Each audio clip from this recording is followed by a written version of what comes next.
Welcome to the final video of the French Revolution. Here are some dates, years, and events which you can go through whenever you are free.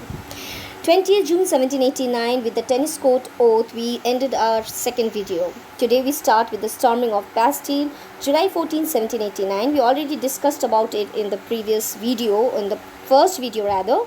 Now, after that, Louis XVI agreed to the constitutional monarchy, where Louis XVI was still the king, but he gave away some powers to the National Assembly, and all direct and indirect taxes were banned or abolished. But the bread was still very expensive, and the price of the bread skyrocketed. The people thought that the king was simply unable to see their problem because he lived in Versailles, in the Palace of Versailles, with his family, which was a full 20 kilometers southwest to Paris. So, on 5th October 1789, with the slogan that we want the baker and the baker's wife, that means the king and the king's wife, the women started a march to the Palace of Versailles. 7,000 strong women marched all the way to Versailles, and tens of thousands men and women joined them to confront the king. The enraged mob finally brought the king and his family with them to Paris, removing the separation between the king and the subject after negotiating on different topics and even after sharing the power with the new government. Now, on 1790, you can see the rise of various political clubs. 1791, France got constitution and became a constitutional monarchy. So from absolute monarchy to constitutional monarchy, with the main object to limit the power of the monarch, but gave political rights only to the richer sections of the society. Thus, different political clubs were formed to discuss government policies and plan their own forms. The most successful club was that of the Jacobins. The Jacobin Club was named after the former convent of Saint Jacobin in Paris. It was led by a radical leader named Maximilien Robespierre and led by the people of the less prosperous section of the Third Estate. Now, women are also forming different clubs during this time. We can see as the constitution vested the power to make laws in the National Assembly, which was indirectly elected. So only men above 25 years of age who belonged to the highest bracket of taxpayers were given the status of active citizens and were entitled to vote. Remaining men and all women were classed as passive citizens, and they did not get the right to vote. The political system under the constitution in 1791, you can see in the picture. Now, the constitution began with the declaration of rights of man and of the citizen, which said the right to life, freedom of speech, freedom of opinion, equality before law were also established. But the women were excluded from such basic rights. So in 1791, a woman revolutionarist, Olympe de Gouges, wrote Declaration of Rights of Women and Citizen and a re-address to the Queen and the members of the National Assembly. You can also see in the midnights of 20th June 1791 and the early morning of 21st June 1791, there was a failure attempt of the royal family to escape Paris, and they were arrested in Varennes and brought back to the Palace of Tolerance. And this was a turning point in the revolution, as it proved the king's untrustworthiness and unworkability of the new devised constitution. So, in April 1709, the king decided to seek help from the kings of Prussia and Austria secretly to regain power.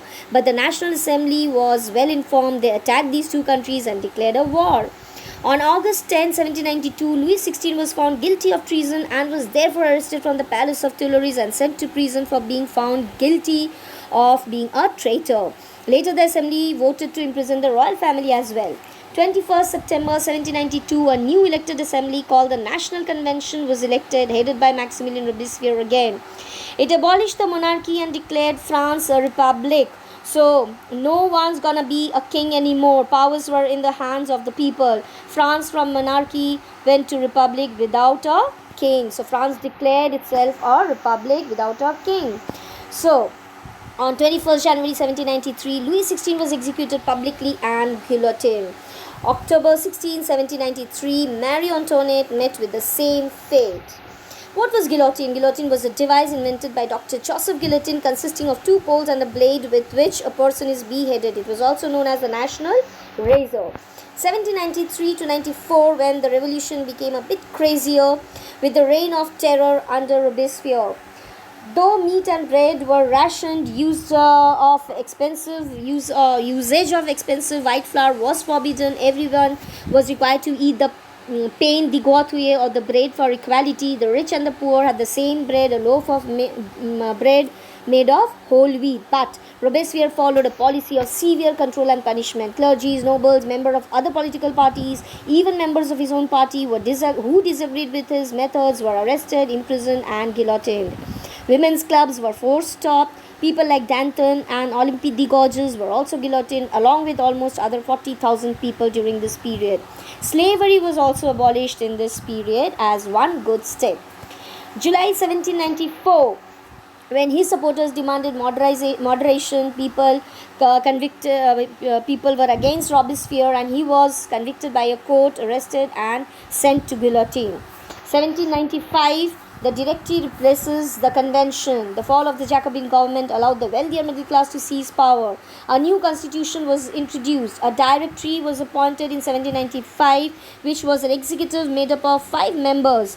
A committee of 5 directors, which meant no one power ruled. So the period from 1795 to 1796 is also known as a period of political instability. So here we can see that monarchy came to an end with democracy, but to get the democracy in France, we have tons of violence within and outside France, wars with other nations, people going to executions in guillotine, people are terrorized due to the reign of terror.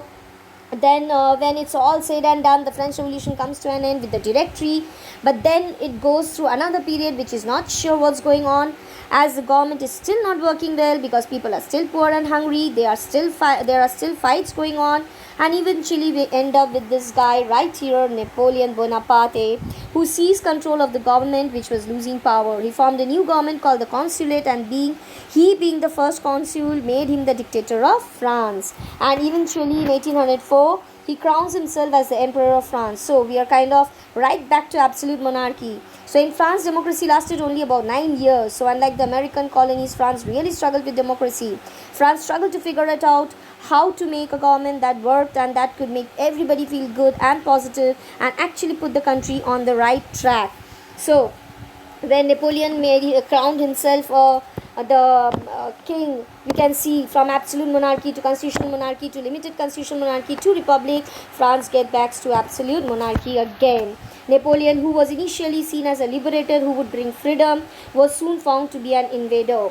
But in 15th May 1829, Napoleon died in the Battle of Waterloo, though the ideas of the revolution and the thoughts were carried on in other European countries years later also. Thank you so much for watching the video. Messi, stay safe, stay home. Thank you, children. Goodbye.